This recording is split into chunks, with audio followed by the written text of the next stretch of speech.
Hi friends, ఇదేంటో తెలుసా? నాకు చాలా చాలా చాలా ఇష్టమైన ఆవకాయ. మామిడికాయల సీజన్ వచ్చేసింది. సమ్మర్ వస్తే ఫస్ట్ గుర్తొచ్చేది మామిడికాయలు చూడగానే ఆవకాయ. నిజానికి ఆవకాయ పెట్టాలంటే మామిడికాయలు టెంక పట్టే వరకు వెయిట్ చేయాలి. కానీ మనకు అంత ఓపిక లేదు. సో దొరికిన మామిడికాయలని ఇలా చిన్న చిన్న పీసెస్గా కట్ చేసుకొని, అలాగే వెల్లుల్లి కూడా చిన్న చిన్న పీసెస్గా కట్ చేసుకొని ఆవకాయ అయితే రెడీ చేస్తున్నాను. దీన్ని మేమైతే ఉల్లి ఊరగాయ, చిన్న ఆవకాయ అని పిలుస్తాము. మీ ప్లేస్లో దీన్ని ఏమని పిలుస్తారో కామెంట్ చేయండి. ఆవకాయకి మెయిన్గా ఆవాల పౌడర్ అయితే వేస్తారు కదా. నేను దాన్ని ఆవాలు అలాగే మెంతులు కూడా కొంచెం డ్రై ప్యాన్లో ఫ్రై చేసుకొని దాన్ని పౌడర్ చేసుకొని పెట్టుకున్నాను ఆల్రెడీ. అవి అలాగే కారం, నెక్స్ట్ రుచికి సరిపడగా కారం వేసి, అలానే కొంచెం ఉప్పు అయితే టేస్ట్ చూసి వేసుకుంటాను నేను, ఎందుకంటే కొంచెం ఎక్కువైనా కూడా మళ్ళీ దాన్ని సరి చేయలేము కదా. ఈ ఉప్పు కారం అన్నీ కూడా మామిడికాయ ముక్కలకి పట్టేలాగా బాగా మిక్స్ చేసుకోవాలి. కొంతసేపు స్పూన్తో మిక్స్ చేశాను. తర్వాత ఇది అయ్యే పని కాదని మళ్ళీ చేతితోనే మిక్స్ చేసి పెట్టేశాను. ఇవన్నీ మీరు రెడీ చేసుకొని మిక్స్ చేసే లోపల స్టవ్ పైన కొంచెం ఆయిల్ పెట్టుకొని దాన్ని వేడి చేసుకొని చల్లార పెట్టుకోవాలి. ఇది మా డాడీ రెసిపీ అన్నమాట. ఆయిల్ని బాగా కాచి చల్లారిన తర్వాత కలిపితే పచ్చడి చెడిపోకుండా ఉంటుంది అని. మా ఇంట్లో ఆవకాయ ఎప్పుడు మా డాడీనే రెడీ చేస్తారు. మా మమ్మీ ఇవన్నీ రెడీ చేసిస్తే మా డాడీనే కలుపుతారు. మా అమ్మ నాన్న ఆవకాయ పచ్చడి కలుపుతుంటే మేము పక్కన కూర్చొని మామిడికాయ ముక్కలు తింటూ బాగా ఎంజాయ్ చేసేవాళ్ళం. ఆ రోజులు మళ్ళీ రావు, వస్తే బాగుంటుంది కదా. ఇలా అన్నీ మిక్స్ చేసుకునేసరికి మనకి ఎప్పుడెప్పుడు టేస్ట్ చేద్దామా అనిపిస్తుంటుందో. ఆల్రెడీ నేనైతే టేస్ట్ చేసేసాను. అన్నీ పర్ఫెక్ట్గా సరిపోయాయి. యాక్చువల్గా కలిపిన వెంటనే ఇది కొంచెం చేదుగా అనిపిస్తుంది, మనం ఆవపొడి వేసాం కాబట్టి. 1 డే 2 డేస్ స్టోర్ చేసుకున్న తర్వాత మళ్ళీ మిక్స్ చేసుకుంటే సూపర్గా ఉంటుంది. నేను ఇలా ఒక బాక్స్లో తీసి స్టోర్ చేసుకుంటున్నాను. నేను కొంచెమే కలిపాను. ఇప్పుడు నేను ఫస్ట్ టైం ఆవకాయ కలుపుతున్నాను, అందుకే చెక్కింగ్ కోసం కొంచెమే కలిపాను. ఇంకా కొంచెం మిగిలిన ఆయిల్ని కూడా ఇలా పైన పోసుకొని ఒకసారి మిక్స్ చేసుకుంటే ఒక 2-3 మినిట్స్ కల్లా ఆయిల్ అంతా కూడా పైకి తేలుతుంది. ఫుల్ మామిడికాయ ముక్కలన్నీ కూడా దానిలో ఆయిల్లో మునిగేలాగా పెట్టుకొని మూత పెట్టుకొని స్టోర్ చేసుకుంటే చాలు. 2 డేస్ లేదా 3 డేస్ తర్వాత దీన్ని ఒకసారి మిక్స్ చేసుకుంటే కొత్త ఆవకాయ రెడీ అయిపోయినట్టే. దీన్ని 3 డేస్ తర్వాత వీడియో కూడా తీశాను, అది కూడా ఇప్పుడు చూపిస్తూ ఉండండి. 3 డేస్ తర్వాత ఆ బాక్స్ ఓపెన్ చేస్తే ఆవకాయ స్మెల్కే ఆకలిస్తుంది. నెక్స్ట్ మనం చేయాల్సిన పని ఏంటంటే వేడి అన్నంలో ఈ ఆవకాయను వేసుకొని హ్యాపీగా ఎంజాయ్ చేయడమే. కోవేసర్లు అంటారు కదా, వేడి అన్నంలో ఆవకాయ వేసుకొని నెయ్యి వేసుకొని తింటుంటే అని. అదే పని మనం ఇప్పుడు చేద్దాం. మీలో ఎంతమంది ఆవకాయ లవర్స్ ఉన్నారో అంతమంది సబ్స్క్రైబ్ చేసేయండి. ఆవకాయతో మీ ఫేవరెట్ కాంబినేషన్ ఏదనేది తప్పకుండా కామెంట్ చేయండి. నేనైతే ఇక్కడ పప్పు ఆవకాయ తింటున్నాను. పప్పు కూడా పక్కన పెట్టేసి ఆవకాయ తింటున్నాను. నేను పప్పు కోసం జస్ట్ కందిపప్పును ఉడికించానంతే, దాన్ని ఆవకాయలో మిక్స్ చేసుకొని తింటానంతే. నిజానికైతే పప్పు పక్కన పెట్టాను కానీ అస్సలు పప్పు తినలేదు, మొత్తం ఆవకాయ తిన్నాను. ఒక డైలాగ్ ఉంటుంది కదా, అమ్మ ఆవకాయ అంజలి ఎప్పటికీ బోర్ కొట్టవని. నాకైతే ఆవకాయ రోజు తిన్నా కూడా బోర్ కొట్టదు. నాలాంటి వాళ్ళు ఎవరున్నారో తప్పకుండా కామెంట్ చేయండి. నేను ఏం తిన్నా కూడా దానిలో ఖచ్చితంగా ఆవకాయ కలుపుకొనే తింటాను. ఎలాంటి కర్రీ ఉన్నా కూడా పక్కన ఆవకాయ ఉండాల్సిందే. మీరు కూడా నాలాగే అయితే లైక్ చేయండి. ఇప్పుడు ఒక ఫోటో కనిపిస్తుంది, ఇది నా ఫేవరెట్ మీల్. మీకు కూడా ఇది ఫేవరెట్ అయితే కామెంట్ చేయండి. నేను చేసిన ఆవకాయ రెసిపీ నచ్చితే లైక్ చేయండి. ఆవకాయ లవర్స్ అందరూ సబ్స్క్రైబ్ చేసుకోండి. బాయ్. స్థాని ధర్మాణి ప్రధాన్యాసన్న దేహనాకం మహిమానస్యంతే యత్ర పూర్వే సాధ్యా సంతి దేవాః అభ్యసంబోధ ప్రతివ్యేరతాశ్చ విశ్వకర్మణ సమవర్తతాది. ಅರ್ಶಿನ ಕುಂಕುಮ ಇಟ್ಟು ದೇವರಿಗೆ ಅರ್ಶಿನ ಕುಂಕುಮ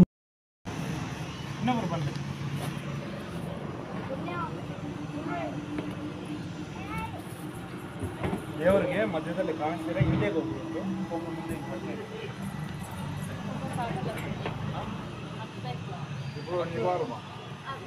నువ్వు ఎక్కుమా అమ్మనోరు కష్టం భీమా ఇచ్చేది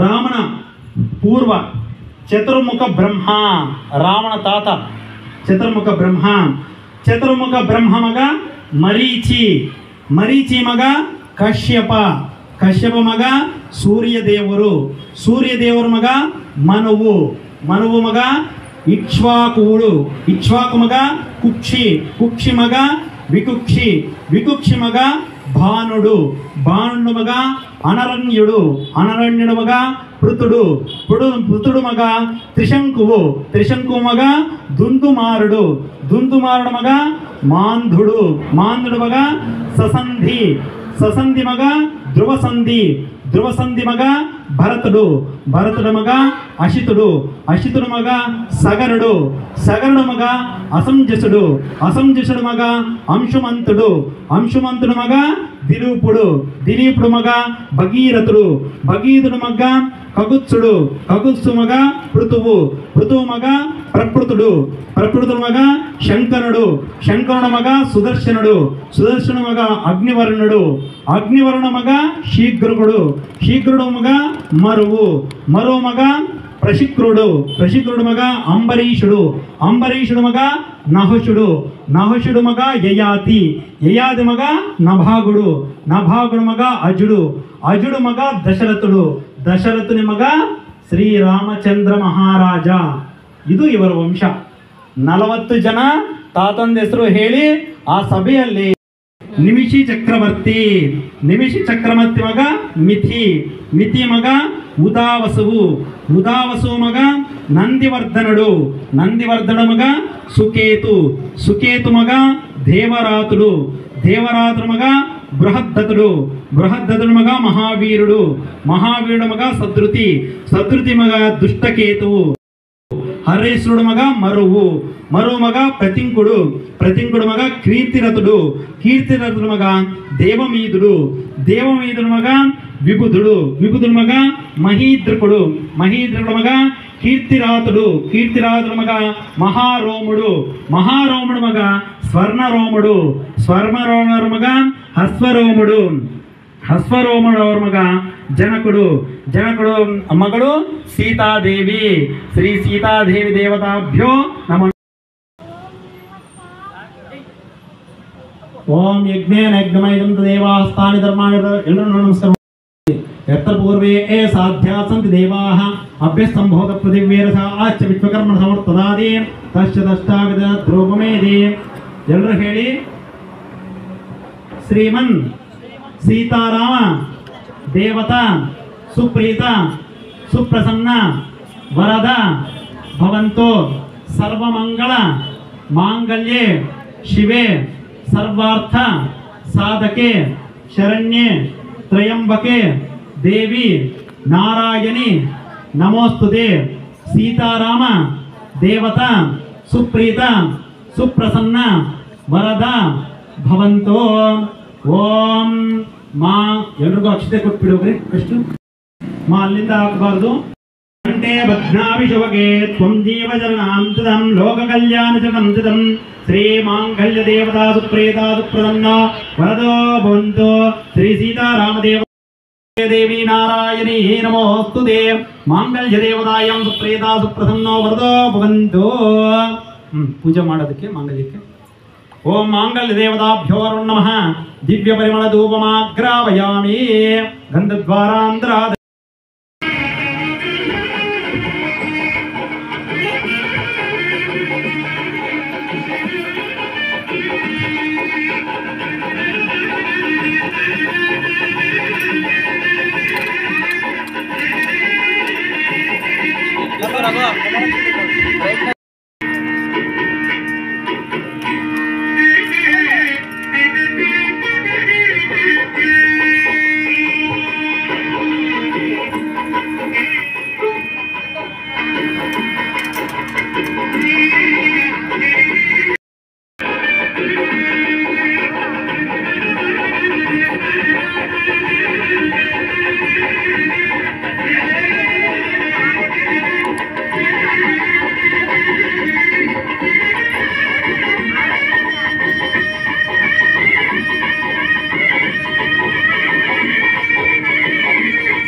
hi friends, welcome to my channel. మనందరి ఇష్టమైన పండుగ వినాయక చవితి వచ్చేసింది. ఈ వినాయక చవితికి విగ్రహాలు తీసుకురావడానికి అయితే వెళ్ళాం. ఈ విగ్రహాలన్నీ చూసి ఫైనల్గా ఒక గౌరీ అండ్ ఒక గణేష విగ్రహం అయితే తీసుకొని వచ్చాం. అవి ఎలా ఉన్నాయి, పండుగ ఎలా సెలబ్రేట్ చేసుకున్నాం అనేది ఈ వ్లాగ్లో చూసేద్దాం. ఇవన్నీ కూడా ఇంట్లో పండుగ డెకరేషన్స్ అన్నమాట. మేము ఈ వీడియోస్ తీసే టైంకి నైట్ 12:30-1 అయింది. అప్పటి వరకు మా అక్క నేను ఏవేవో పిచ్చి ప్రయోగాలన్నీ చేసి ఏవేవో డెకరేషన్స్ అన్నీ చేసాము. ఈ డెకరేషన్స్ అన్నీ ఎలా ఉన్నాయనేది తప్పకుండా కామెంట్ చేసి చెప్పండి. అలాగే గౌరీదేవికి శారీ కట్టడం, గణేష డెకరేషన్స్ అన్నీ కూడా ఈ వీడియోలో అయితే చూపించాను. ఈ డెకరేషన్స్ అన్నీ అయిపోయిన తర్వాత మన మెయిన్ గౌరమ్మ డెకరేషన్ ఇప్పుడు చూద్దాము. ముందుగా బియ్యం తీసుకొని బియ్యం పైన ఒక బిందెలో కలశం పెట్టడానికి అయితే రెడీ చేసుకుంటున్నాం. బిందెలో వాటర్ అయితే వేసేసుకున్నాం. నెక్స్ట్ దీనిలో పసుపు, కుంకుమ, అక్షింతలు అండ్ ఎండు ఖర్జూరం, పసుపు కొమ్ములు, వక్కలు, రూపాయి కాయిన్స్ వేస్తున్నాం అన్నమాట. నెక్స్ట్ మన మెయిన్ శారీ వచ్చేసి ఇలా ఉంది. ఒకటి చిన్న బోర్డర్, ఇంకొకటి పెద్ద బోర్డర్తో. అండ్ అలాగే ఈ శారీని నేను బ్లౌజ్ అయితే కట్ చేయలేదు. అమ్మవారికి కట్టే ఏ శారీకి కూడా బ్లౌజెస్ కట్ చేసి లేకుంటే బ్లౌజెస్ స్టిచ్ చేసి అలా కట్టకూడదు. సో నేను బ్లౌజు అండ్ పళ్ళు రెండు కూడా అలానే ఉంచేసాను. ఫస్ట్ పళ్ళు పార్ట్ని కుచ్చు వేసుకోవాలన్నమాట. శారీ పళ్ళుకి అయితే పిన్ వేసి పక్కన పెట్టుకుని శారీ రెండు వైపులా కూడా బార్డర్స్ వైపు ఇలా కుచ్చులు వేసుకోవాలి. వీటికి కూడా ఒక పిన్ వేసుకొని సైడ్ పెట్టేసుకుంటే సరిపోతుంది. ఇలా ఫుల్ శారీని కుచ్చులు వేసుకోవాలి. నెక్స్ట్ నేను కింద వైపు బార్డర్ని కూడా ఇలా కుచ్చులు వేసుకొని పిన్ వేసుకున్నాను. అలానే పళ్ళుకి ఇలా 3-4 పిన్స్ వేసుకొని రెడీ చేసుకొని ఇలా శారీని మధ్యలోకి మడుచుకోవాలి. అప్పుడు 2 బార్డర్స్ కూడా కనిపించేలాగా నీట్గా వస్తుందన్నమాట శారీ. ఇప్పుడు ఈ శారీని బిందెకి కట్టుకొని పళ్ళు అంతా కూడా ముందరికి వచ్చేలాగా నీట్గా డెకరేట్ చేసుకోవాలి. ఇక్కడ నేను శారీ కట్టేసుకున్న తర్వాత మీకు చూపిస్తాను. శారీ కట్టుకున్న తర్వాత ఇలా ఉంటుంది. ఇప్పుడు ఈ పళ్ళు పార్ట్ని పైన గౌరీ విగ్రహం పెట్టి విగ్రహానికి చుట్టూ కొంగు వచ్చేలాగా వేసుకోవాలి. అలానే కిందున్న ఈ పిన్స్ తీసుకొని శారీ అంతా కూడా నీట్గా డెకరేట్ చేసుకోవాలి. కుచ్చులన్నీ నీట్గా వచ్చేలాగా డెకరేట్ చేసుకోవాలి.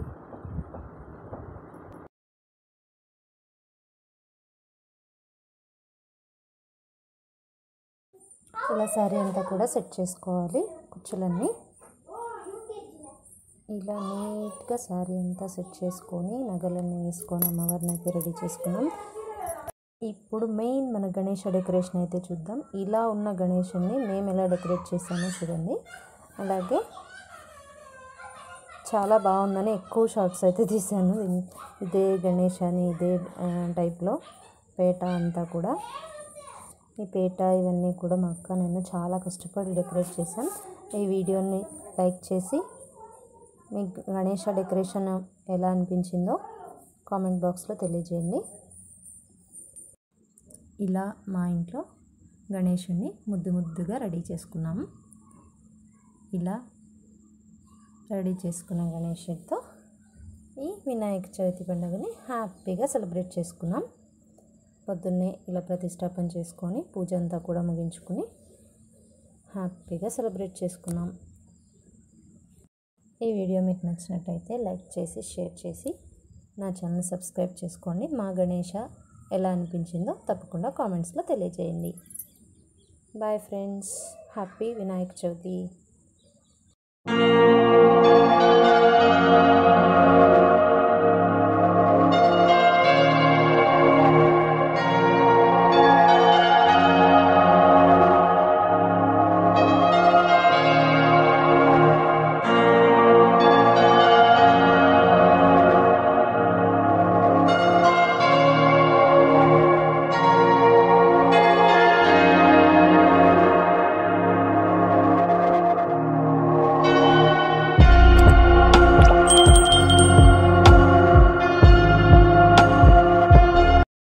Hi friends, welcome to my channel. ఇప్పుడు మేము హంపీకి అయితే వెళ్తున్నాము. ఆల్రెడీ హంపీకి వెళ్ళొచ్చి 1 వీక్ అయిపోయింది. 1 వీక్ బ్యాక్ వీడియో ఇది. సో టైం దొరక్క ఎడిట్ చేయడం కుదరలేదు. ఇంత లేట్గా ఈ వీడియో పోస్ట్ చేయడానికి రీజన్ ఏంటంటే, ఇక్కడ మేము చూసిన చాలా ప్లేసెస్ గురించి మాకు తెలియదు అనమాట.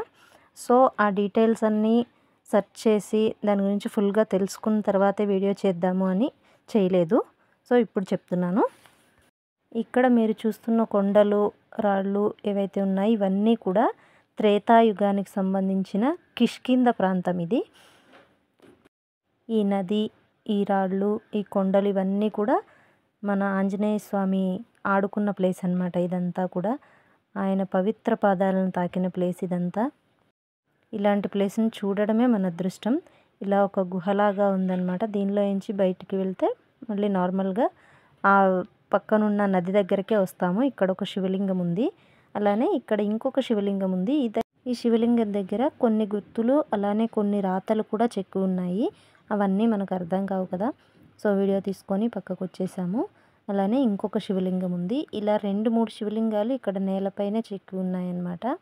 ఇంకొక శివలింగాన్ని చూపిస్తాను మీకు. ఇవి ఎవరివి పాదాలు తెలీదు, పాదాలు కూడా చెక్కి ఉన్నాయి.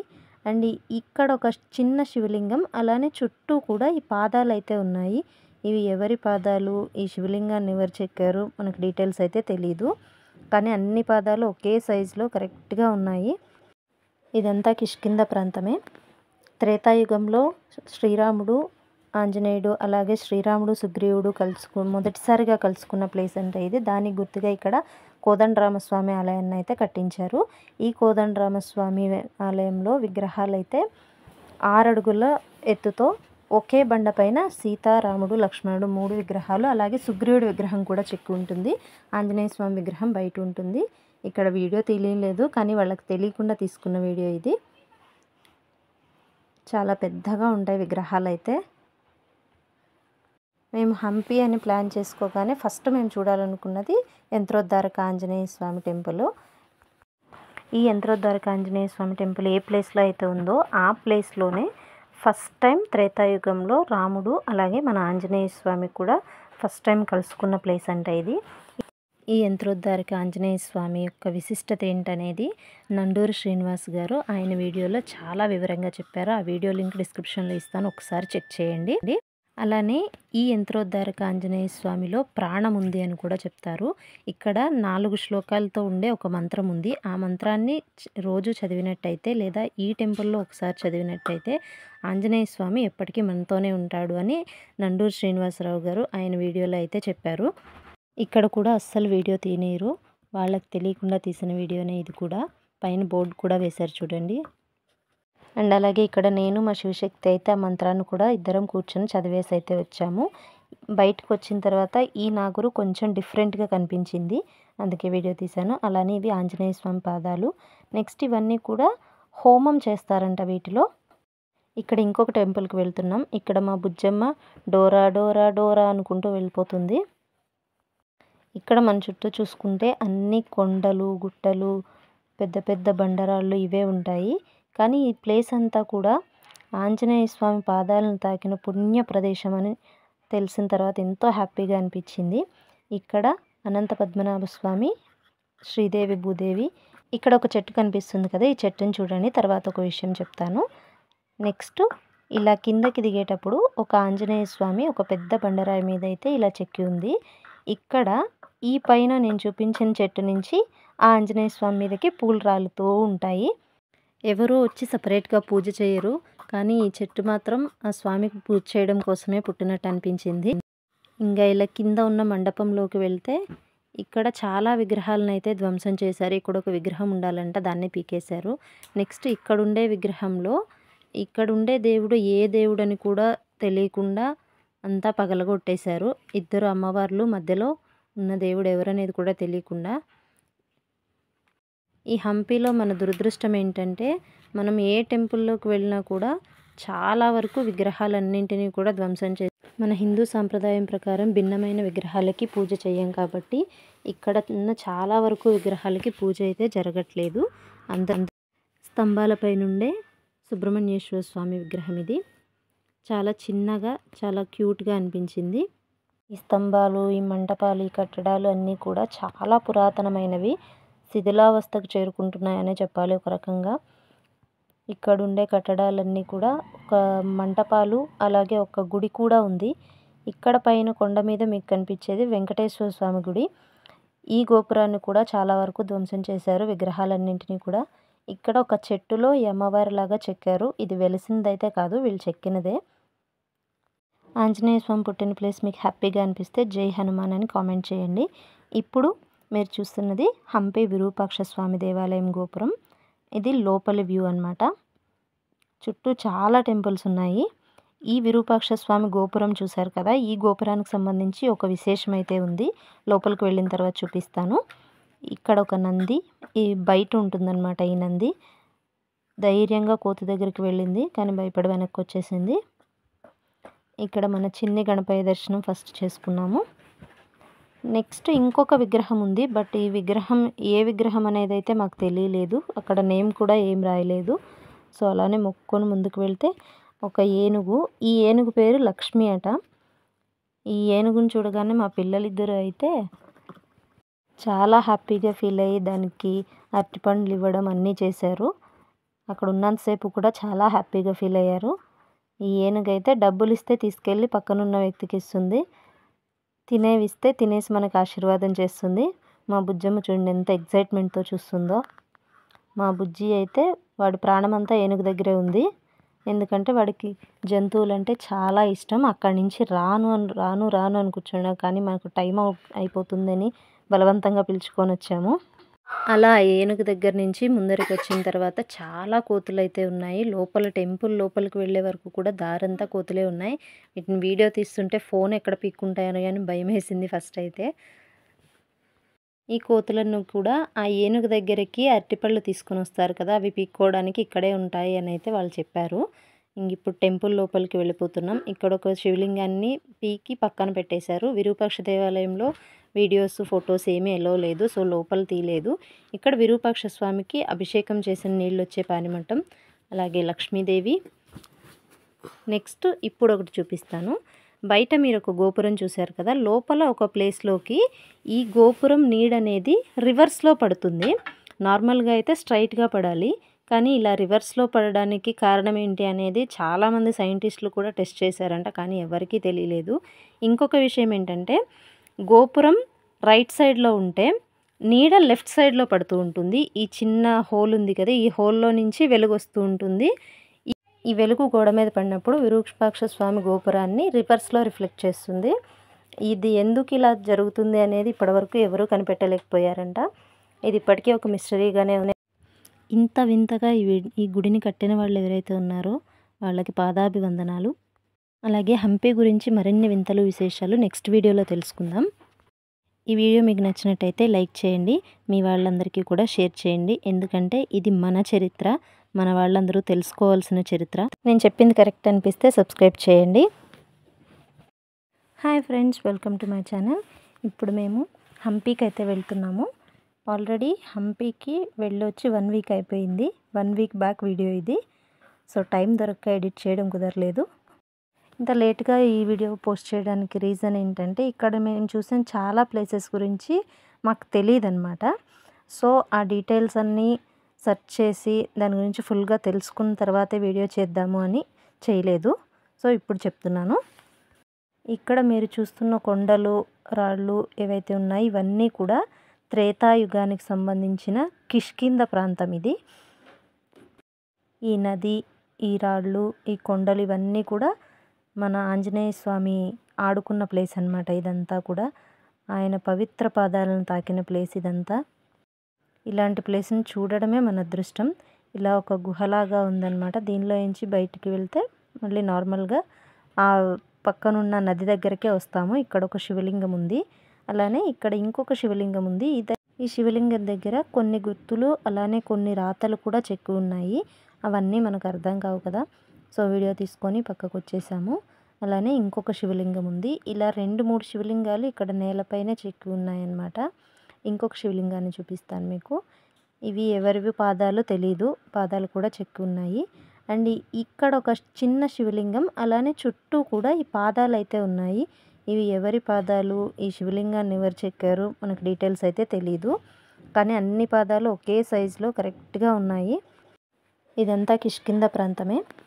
త్రేతాయుగంలో శ్రీరాముడు, ఆంజనేయుడు, అలాగే శ్రీరాముడు సుగ్రీవుడు మొదటిసారిగా కలుసుకున్న ప్లేస్ అంటే ఇది. దానికి గుర్తుగా ఇక్కడ కోదండరామస్వామి ఆలయాన్ని అయితే కట్టించారు. ఈ కోదండరామస్వామి ఆలయంలో విగ్రహాలు అయితే 6 అడుగుల ఎత్తుతో ఒకే బండపైన సీతారాముడు, లక్ష్మణుడు 3 విగ్రహాలు, అలాగే సుగ్రీవుడి విగ్రహం కూడా చెక్కి ఉంటుంది. ఆంజనేయ స్వామి విగ్రహం బయట ఉంటుంది. ఇక్కడ వీడియో తెలియలేదు, కానీ వాళ్ళకి తెలియకుండా తీసుకున్న వీడియో ఇది. చాలా పెద్దగా ఉంటాయి విగ్రహాలు అయితే. మేము హంపి అని ప్లాన్ చేసుకోగానే ఫస్ట్ మేము చూడాలనుకున్నది యంత్రోద్ధారక ఆంజనేయ స్వామి టెంపుల్. ఈ యంత్రోద్ధారక ఆంజనేయ స్వామి టెంపుల్ ఏ ప్లేస్లో అయితే ఉందో ఆ ప్లేస్లోనే ఫస్ట్ టైం త్రేతాయుగంలో రాముడు అలాగే మన ఆంజనేయ స్వామి కూడా ఫస్ట్ టైం కలుసుకున్న ప్లేస్ అంట ఇది. ఈ యంత్రోద్ధారక ఆంజనేయ స్వామి యొక్క విశిష్టత ఏంటనేది నండూరి శ్రీనివాస్ గారు ఆయన వీడియోలో చాలా వివరంగా చెప్పారు. ఆ వీడియో లింక్ డిస్క్రిప్షన్లో ఇస్తాను, ఒకసారి చెక్ చేయండి. అలానే ఈ యంత్రోద్ధారక ఆంజనేయ స్వామిలో ప్రాణం ఉంది అని కూడా చెప్తారు. ఇక్కడ 4 శ్లోకాలతో ఉండే ఒక మంత్రం ఉంది. ఆ మంత్రాన్ని రోజు చదివినట్టయితే లేదా ఈ టెంపుల్లో ఒకసారి చదివినట్టయితే ఆంజనేయ స్వామి ఎప్పటికీ మనతోనే ఉంటాడు అని నండూరి శ్రీనివాసరావు గారు ఆయన వీడియోలో అయితే చెప్పారు. ఇక్కడ కూడా అస్సలు వీడియో తీయనీరు, వాళ్ళకి తెలియకుండా తీసిన వీడియోనే ఇది కూడా. పైన బోర్డు కూడా వేశారు చూడండి. అండ్ అలాగే ఇక్కడ నేను మా శివశక్తి అయితే ఆ మంత్రాన్ని కూడా ఇద్దరం కూర్చొని చదివేసి అయితే వచ్చాము. బయటకు వచ్చిన తర్వాత ఈ నాగురు కొంచెం డిఫరెంట్గా కనిపించింది, అందుకే వీడియో తీశాను. అలానే ఇవి ఆంజనేయ స్వామి పాదాలు. నెక్స్ట్ ఇవన్నీ కూడా హోమం చేస్తారంట వీటిలో. ఇక్కడ ఇంకొక టెంపుల్కి వెళ్తున్నాం. ఇక్కడ మా బుజ్జమ్మ డోరా డోరా డోరా అనుకుంటూ వెళ్ళిపోతుంది. ఇక్కడ మన చుట్టూ చూసుకుంటే అన్ని కొండలు, గుట్టలు, పెద్ద పెద్ద బండరాళ్ళు ఇవే ఉంటాయి. కానీ ఈ ప్లేస్ అంతా కూడా ఆంజనేయ స్వామి పాదాలను తాకిన పుణ్య ప్రదేశం అని తెలిసిన తర్వాత ఎంతో హ్యాపీగా అనిపించింది. ఇక్కడ అనంత పద్మనాభ స్వామి, శ్రీదేవి, భూదేవి.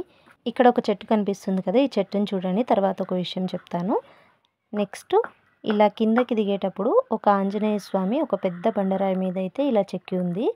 ఇక్కడ ఈ పైన నేను చూపించిన చెట్టు నుంచి ఆ ఆంజనేయ స్వామి మీదకి పూలు రాలుతూ ఉంటాయి. ఎవరూ వచ్చి సపరేట్గా పూజ చేయరు, కానీ ఈ చెట్టు మాత్రం ఆ స్వామికి పూజ చేయడం కోసమే పుట్టినట్టు అనిపించింది. ఇంకా ఇలా కింద ఉన్న మండపంలోకి వెళ్తే ఇక్కడ చాలా విగ్రహాలను అయితే ధ్వంసం చేశారు. ఇక్కడ ఒక విగ్రహం ఉండాలంట, దాన్ని పీకేశారు. నెక్స్ట్ ఇక్కడుండే విగ్రహంలో ఇక్కడుండే దేవుడు ఏ దేవుడని కూడా తెలియకుండా అంతా పగలగొట్టేశారు. 2 అమ్మవార్లు మధ్యలో ఉన్న దేవుడు ఎవరనేది కూడా తెలియకుండా. ఈ హంపీలో మన దురదృష్టం ఏంటంటే మనం ఏ టెంపుల్లోకి వెళ్ళినా కూడా చాలా వరకు విగ్రహాలన్నింటినీ కూడా ధ్వంసం చేసి మన హిందూ సాంప్రదాయం ప్రకారం భిన్నమైన విగ్రహాలకి పూజ చేయం కాబట్టి ఇక్కడ ఉన్న చాలా వరకు విగ్రహాలకి పూజ అయితే జరగట్లేదు. స్తంభాలపై నుండే సుబ్రహ్మణ్యేశ్వర స్వామి విగ్రహం ఇది. చాలా చిన్నగా చాలా క్యూట్గా అనిపించింది. ఈ స్తంభాలు, ఈ మంటపాలు, ఈ కట్టడాలు అన్నీ కూడా చాలా పురాతనమైనవి, శిథిలావస్థకు చేరుకుంటున్నాయనే చెప్పాలి ఒక రకంగా. ఇక్కడ ఉండే కట్టడాలన్నీ కూడా ఒక మంటపాలు, అలాగే ఒక గుడి కూడా ఉంది. ఇక్కడ పైన కొండ మీద మీకు కనిపించేది వెంకటేశ్వర స్వామి గుడి. ఈ గోపురాన్ని కూడా చాలా వరకు ధ్వంసం చేశారు, విగ్రహాలన్నింటినీ కూడా. ఇక్కడ ఒక చెట్టులో ఈ అమ్మవారిలాగా చెక్కారు. ఇది వెలిసిందైతే కాదు, వీళ్ళు చెక్కినదే. ఆంజనేయ స్వామి పుట్టిన ప్లేస్ మీకు హ్యాపీగా అనిపిస్తే జై హనుమాన్ అని కామెంట్ చేయండి. ఇప్పుడు మీరు చూస్తున్నది హంపి విరూపాక్ష స్వామి దేవాలయం గోపురం. ఇది లోపలి వ్యూ అన్నమాట. చుట్టూ చాలా టెంపుల్స్ ఉన్నాయి. ఈ విరూపాక్ష స్వామి గోపురం చూశారు కదా, ఈ గోపురానికి సంబంధించి ఒక విశేషం అయితే ఉంది. లోపలికి వెళ్ళిన తర్వాత చూపిస్తాను. ఇక్కడ ఒక నంది ఈ బయట ఉంటుందన్నమాట. ఈ నంది ధైర్యంగా కోతి దగ్గరికి వెళ్ళింది, కానీ భయపడి వెనక్కి వచ్చేసింది. ఇక్కడ మన చిన్ని గణపయ్య దర్శనం ఫస్ట్ చేసుకున్నాము. నెక్స్ట్ ఇంకొక విగ్రహం ఉంది, బట్ ఈ విగ్రహం ఏ విగ్రహం అనేది అయితే మాకు తెలియలేదు. అక్కడ నేమ్ కూడా ఏం రాయలేదు. సో అలానే మొక్కుకొని ముందుకు వెళ్తే ఒక ఏనుగు, ఈ ఏనుగు పేరు లక్ష్మి అట. ఈ ఏనుగుని చూడగానే మా పిల్లలిద్దరూ అయితే చాలా హ్యాపీగా ఫీల్ అయ్యి దానికి అరటిపండ్లు ఇవ్వడం అన్నీ చేశారు. అక్కడ ఉన్నంతసేపు కూడా చాలా హ్యాపీగా ఫీల్ అయ్యారు. ఈ ఏనుగైతే డబ్బులు ఇస్తే తీసుకెళ్ళి పక్కనున్న వ్యక్తికి ఇస్తుంది, తినేవి ఇస్తే తినేసి మనకు ఆశీర్వాదం చేస్తుంది. మా బుజ్జమ్మ చూడండి ఎంత ఎగ్జైట్మెంట్తో చూస్తుందో.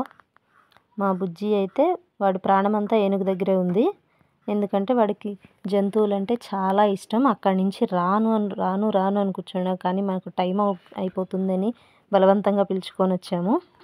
అలా ఏనుగు దగ్గర నుంచి ముందరికి వచ్చిన తర్వాత చాలా కోతులు అయితే ఉన్నాయి. లోపల టెంపుల్ లోపలికి వెళ్ళే వరకు కూడా దారంతా కోతులే ఉన్నాయి. వీటిని వీడియో తీస్తుంటే ఫోన్ ఎక్కడ పీక్కుంటాయో అని భయం వేసింది ఫస్ట్ అయితే. ఈ కోతులను కూడా ఆ ఏనుగు దగ్గరికి అరటిపళ్ళు తీసుకొని వస్తారు కదా, అవి పీక్కోవడానికి ఇక్కడే ఉంటాయి అని అయితే వాళ్ళు చెప్పారు. ఇప్పుడు టెంపుల్ లోపలికి వెళ్ళిపోతున్నాం. ఇక్కడ ఒక శివలింగాన్ని పీకి పక్కన పెట్టేశారు. విరూపాక్ష దేవాలయంలో వీడియోస్ ఫొటోస్ ఏమీ ఎలో లేదు, సో లోపల తీయలేదు. ఇక్కడ విరూపాక్ష స్వామికి అభిషేకం చేసిన నీళ్ళు వచ్చే పానిమట్టం, అలాగే లక్ష్మీదేవి. నెక్స్ట్ ఇప్పుడు ఒకటి చూపిస్తాను. బయట మీరు ఒక గోపురం చూశారు కదా, లోపల ఒక ప్లేస్లోకి ఈ గోపురం నీడనేది రివర్స్లో పడుతుంది. నార్మల్గా అయితే స్ట్రైట్గా పడాలి, కానీ ఇలా రివర్స్లో పడడానికి కారణం ఏంటి అనేది చాలామంది సైంటిస్టులు కూడా టెస్ట్ చేశారంట, కానీ ఎవరికీ తెలియలేదు. ఇంకొక విషయం ఏంటంటే, గోపురం రైట్ సైడ్లో ఉంటే నీడ లెఫ్ట్ సైడ్లో పడుతూ ఉంటుంది. ఈ చిన్న హోల్ ఉంది కదా, ఈ హోల్లో నుంచి వెలుగు వస్తూ ఉంటుంది. ఈ వెలుగు గోడ మీద పడినప్పుడు విరూపాక్ష స్వామి గోపురాన్ని రివర్స్లో రిఫ్లెక్ట్ చేస్తుంది. ఇది ఎందుకు ఇలా జరుగుతుంది అనేది ఇప్పటివరకు ఎవరూ కనిపెట్టలేకపోయారంట. ఇది ఇప్పటికీ ఒక మిస్టరీగానే ఉంది. ఇంత వింతగా ఈ గుడిని కట్టిన వాళ్ళు ఎవరైతే ఉన్నారో వాళ్ళకి పాదాభివందనాలు. అలాగే హంపి గురించి మరిన్ని వింతలు విశేషాలు నెక్స్ట్ వీడియోలో తెలుసుకుందాం. ఈ వీడియో మీకు నచ్చినట్టయితే లైక్ చేయండి, మీ వాళ్ళందరికీ కూడా షేర్ చేయండి, ఎందుకంటే ఇది మన చరిత్ర, మన వాళ్ళందరూ తెలుసుకోవాల్సిన చరిత్ర. నేను చెప్పింది కరెక్ట్ అనిపిస్తే సబ్స్క్రైబ్ చేయండి.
ఓం ఆగమార్థం తు దేవానాం ధనార్థం తచ్చతాం గురుగంఠానాదం తత్ర దేవతాహ్వానలాంఛనం అవసర్పంతు ఏ భూతా భూం సంస్థితాః ఏ భూతా విఘ్నకర్తారా అధ్యేనుఘ్నంతు శివాగ్నయ విష్ణుచక్ర సమద్భూతే శంఖవర్ణమహేతలే అనేకరత్న సంపన్నే భూమి దేవీ నమోస్తుతే సియోనా ప్రతిబిభ్వా లక్షానివేశనే యశ్చానః సప్రదాః ఇది భూమిం సంప్రాప్త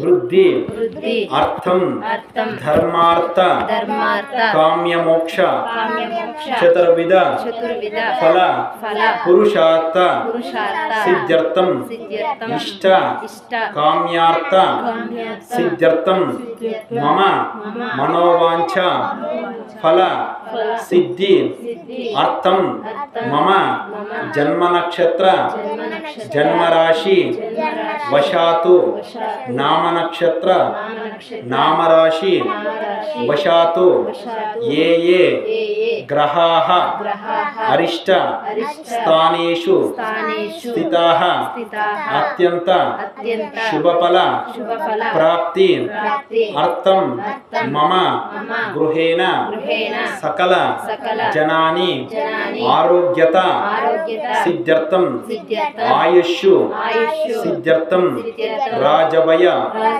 చోరభయ అగ్నిభయ అపమృత్యు భయ व्याधिभय दोषादि निवारण अर्थम मम गृहेण सर्वदा मंगल कार्याणि सिद्ध्यर्थम श्रीमन् महालक्ष्मी देवता संपूर्ण अनुग्रह प्राप्ति अर्थम मम पुत्रस्य पुत्रिकायां पौत्रस्य पौत्रिकायां विद्या ज्ञान बुद्धि अभिवृद्धि अर्थम उन्नत विद्या उद्योगादि प्राप्ति अर्थम मम गृहदेवता आराध्य देवता ग्राम देवता कुलदेवता संपूर्ण अनुग्रह प्राप्ति अर्थम नवग्रह दोषादि निवारण अर्थम ఏలినాటి శని ప్రభావ దోషాది నివారణ అర్థం శ్రీమన్ దుష్టగ్రహ దోషాది నరదృష్టి దోషాది నివారణ అర్థం సత్యనారాయణ స్వామి దేవత సంపూర్ణ శుభదృష్టి ప్రాప్తి అర్థం ఆదిత్యాది నవగ్రహ దేవత అనుగ్రహ శుభదృష్టి ప్రాప్తి అర్థం శ్రీమన్ కనక మహాలక్ష్మి దేవత మునేశ్వర స్వామి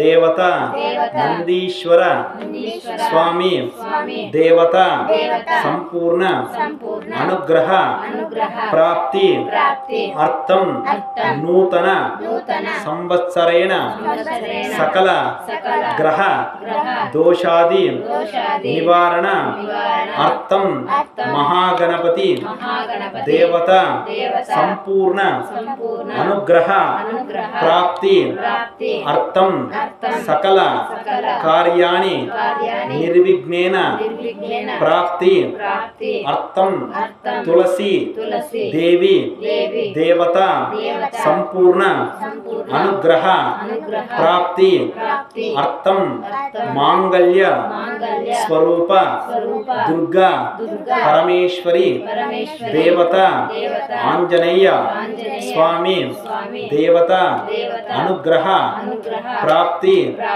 అర్థం శ్రీ క్రోధినామ సంవత్సరేణ ప్రథమ వార్షిక మాస శ్రీమన్ పౌర్ణమి సత్యనారాయణ స్వామి దేవత వ్రతాంచ అహం ఆచరిష్యే మమ గోత్ర వంశ అభివృద్ధి అర్థం మమ గోత్ర నామాని సమస్త దోషాది నివారణ అర్థం మమ గృహేణ సకల జనాని సంపూర్ణ బుద్ధి జ్ఞాన ప్రాప్తి అర్థం సత్యనారాయణ మహాలక్ష్మి దేవత వ్రతాంచ అహం ఆచరిష్యే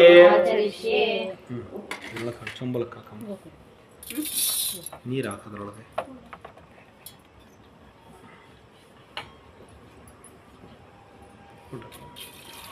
ಲಕ್ಷ್ಮೀದೇವಿ ಹಾಕ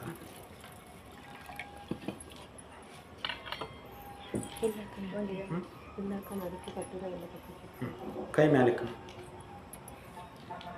ಬಲಗೈ ಇಟ್ಕೊಳ್ರಿ ನೀವು ಬಲಗೈಯಲ್ಲಿ ಎಡಗ ಹಿಂಗೆ ಇಟ್ಕೊಳ್ರಿ ರಾಮಪ್ಪ ಗೌರಮ್ಮ ಬರ್ಸಿದ್ರಲ್ಲ ಓಂ ಕಲಶಂ ಗಂಧಪುಷ್ಪಾಕ್ಷತೆರಭ್ಯಸ್ಯ ಕಲಶಮಾಪೂರ್ಯ ಕಲಶಸ್ಯ ಮುಖೇ ವಿಷ್ಣು ಕಂಠೇ ಆಯಸ್ವಸಮೇತು ದೇವಿ ವಿಶ್ವದಸ್ತ್ರಂ ವೃಷ್ಣ್ಯಂ ಭವಾವಾಜಸ್ಯ ಸಂಗದೇ ಶ್ರೀಮನ್ಮಹಾಪರಮೇಶ್ವರ ದೇವತಾಭ್ಯೋ ನಮಃ ಲಕ್ಷ್ಮೀ ಸತ್ಯನಾರಾಯಣ ಸ್ವಾಮಿ ದೇವತಾಭ್ಯೋ ನಮಃ ಕ್ಷೀರಸ್ನಾನಂ ಸಮರ್ಪಯಾಮಿ ಓಂ आप्यायस्वसमेतुदे विश्वतस्त्रोपृष्णियं भवावाजस्य संगदे क्षीरस्नानं समर्पयामि ओम शांताकारं भचकशयनं पद्मनाभं सुरेशं विश्वाधारं गगनसदृशं मेघवर्णं शुभांगं लक्ष्मीकान्तं कमलनयनं योग्यहृद्यानगम्यं वंदे विष्णुं भववैहरं सर्वलोकैकनाथं क्षीरस्नानं समर्पयामि क्षीरस्नानान्तरे मङ्गलनीराजनम् ओम हिरण्यभाद्रह्मदोपोर्निन्ददाति मधुव्योसानीति एकदा ब्रह्मणोपहरति एकदैव यजमानस्य आयुस्तेजो ददाति श्री लक्ष्मी सत्यनारायण स्वामी लक्ष्मी सत्यनारायण स्वामी देवताभ्यो नमः क्षीरस्नानान्तरे मङ्गलनीराजनं दर्शयामि रक्षां धारयामि ओम आपोजिष्ठामयो भुवस्थानवोर्ध्येदात्ना महेरणाय तक्षसे यावच्चोदमानतस्य वादयिनः उषदेरव मातरः तस्मा आरङ्गवापो यच्चक्षानद आपोदनीदातनः शुद्धादकस्नानं समर्पयामि अतः दधिस्नानं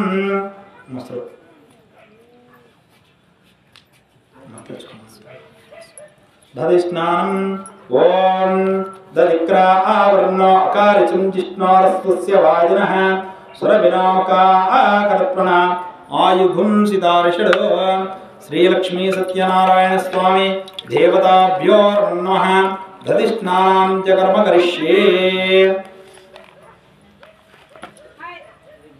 ओम दधिक्रा आवर्ण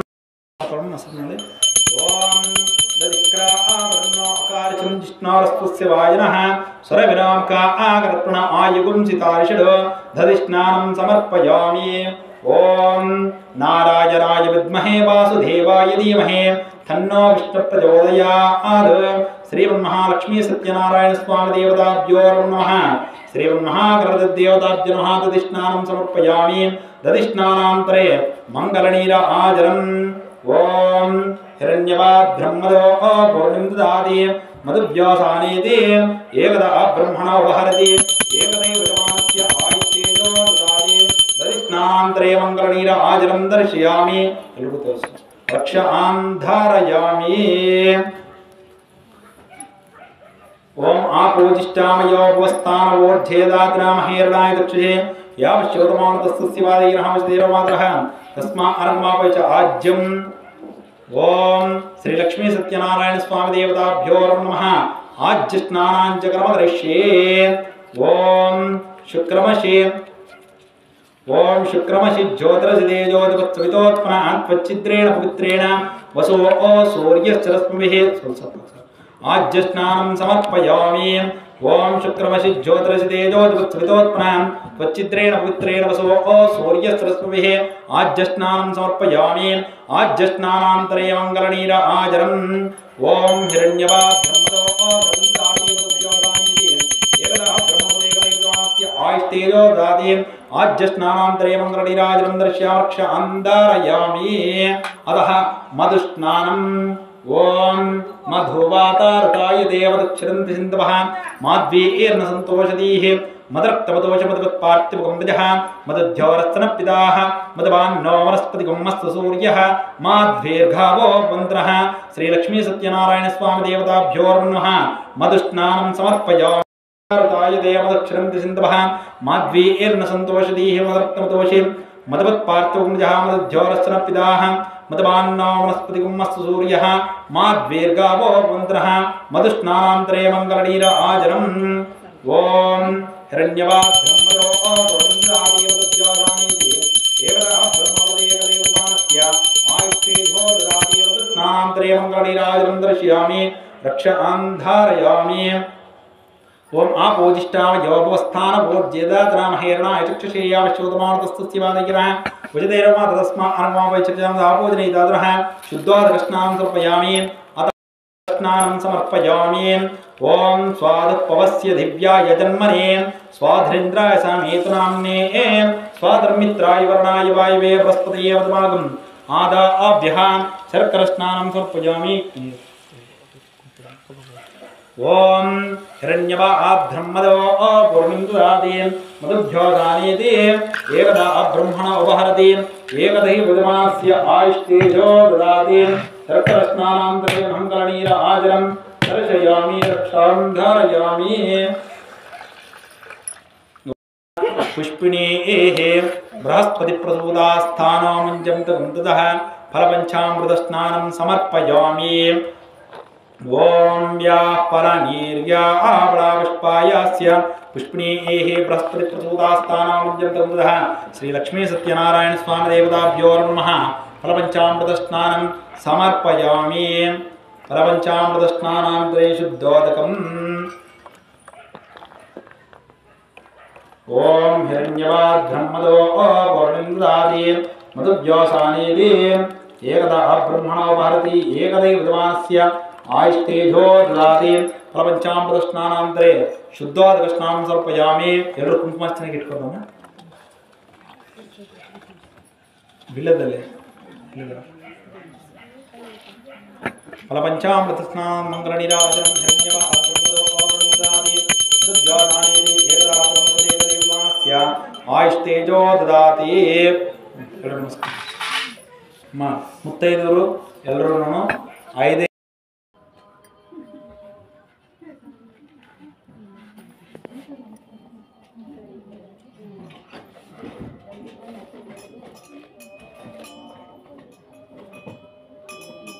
ಶ್ರೀ ಮಹಾಲಕ್ಷ್ಮೀ ಸತ್ಯನಾರಾಯಣ ಸ್ವಾಮಿ ದೇವಸ್ಥಾನ ಸತ್ಯನಾರಾಯಣ ಸ್ವಾಮಿ ಹತ್ರ ಆಗ್ತಾರೆ ಇದಷ್ಟೋತ್ರ ಪೂಜಾ ಅಂತ್ಯ ಪ್ರಥಮೋಧ್ಯಾಯ ಪೂರ್ವಕಾಲದಲ್ಲಿ ನೈಮಿಷ ಅನ್ನೋ ಅರಣ್ಯದಲ್ಲಿ ಸೂತ ಮಹರ್ಷಿಗಳು ಅನ್ನುವಂತಹ ಮಹರ್ಷಿಗಳು ವಾಸ ಮಾಡುತ್ತಿದ್ದರು. ಇವರ ಶಿಷ್ಯರು ಸೌನಕಾದಿ ಮಹಾಮಹರ್ಷಿಗಳು. ಇವರ ಹತ್ರ ವೇದ ಉದ್ಯಾಪನವನ್ನು ಮಾಡಬೇಕು ನಾರದ. ಈ ರೀತಿಯಾಗಿ ಯಾರಾದರೆ ನಿಷ್ಠೆಯಿಂದ ಆಚರಣೆ ಮಾಡುತ್ತಾರೋ ಅವರ ಕಷ್ಟಗಳನ್ನೆಲ್ಲ ನಾನು ನಿವಾರಣೆ ಮಾಡಿ ಇಹಲೋಕದಲ್ಲಿ ಸಮಸ್ತ ಸುಖಗಳನ್ನು ಕೊಟ್ಟು ಪರಲೋಕದಲ್ಲಿ ನನ್ನ ಸಾಯುಜ್ಯಕ್ಕೆ ಕರೆಕೊಂತೀನಿ ನಾರದ ಎಂದು ಹೇಳಿ ಸ್ಕಾಂದ ಪುರಾಣದಲ್ಲಿ ರೇವಾಖಂಡದಲ್ಲಿ ಹೇಳಿದಂತಹ ಮೊದಲನೇ ಅಧ್ಯಾಯ ಮುಕ್ತವಾಯಿತು. ನಿಮ್ಮ ಓಂ ಶಾಂತಾಕಾರಂ ಭುಜಗಶಯನಂ ಪದ್ಮನಾಭಂ ಸುರೇಶಂ ವಿಶ್ವಾಧಾರಂ ಗಗನಸದೃಶಂ ಮೇಘವರ್ಣಂ ಶುಭಾಂಗಂ ಲಕ್ಷ್ಮೀಕಾಂತಂ ಕಮಲನಯನಂ ಯೋಗಿಹೃಧ್ಯಾನಗಮ್ಯಂ ವಂದೇ ವಿಷ್ಣುಂ ಭವಭಯಹರಂ ಸರ್ವಲೋಕೈಕನಾಥಂ. ಓಂ ಕೇಶವಾಯ ನಮಃ, ಓಂ ನಾರಾಯಣಾಯ ನಮಃ, ಓಂ ಮಾಧವಾಯ ನಮಃ, ಓಂ ಶ್ರೀಧರಾಯ ನಮಃ, ಓಂ ಋಷಿಕೇಶಾಯ ನಮಃ. ನಾರಿಕೇಲಫಲನಿವೇದನಂ ಸಮರ್ಪಯಾಮಿ, ನೈವೇದ್ಯಂ ಸಮರ್ಪಯಾಮಿ. ಓಂ ವಿಶ್ವಾಮಿತ್ರೇ ದೇವತಾ ಗಾಯತ್ರಿ ಛಂದಃ. ಓಂ ಭರ್ವಸ್ವಃ ತತ್ಸವಿತುರ್ವರೆ ಏನ್ಯಂ ಭರ್ಗೋ ದೇವಶ್ಚ ಧೀಮಹಿ ಧಿಯೋ ಯೋ ಪ್ರಚೋದಯ. ಆದಂ ಪ್ರಾಣಾಯ ಸ್ವಃ ಅಪಾನಾಯ ಸ್ವಃ ವ್ಯಾನಾಯ ಸ್ವಃ ಉದಾನಾಯ ಸ್ವಃ ಸಮಾನಾಯ ಸ್ವಃ ಪರಬ್ರಹ್ಮಣೇ ನಮಃ. ಯದಾ ಕಾಲ ಸಂಭವಿತ ನಾರಿಕೇಲಫಲ ನಿವೇದನಂ ಮಧುರ ನಿವೇದನಂ ಸಮರ್ಪಯಾಮಿ. ಮಂಗಲನೀರ ಆಜನಂ ಮಂಗಳಾರ್ಪಣೆ. ಓಂ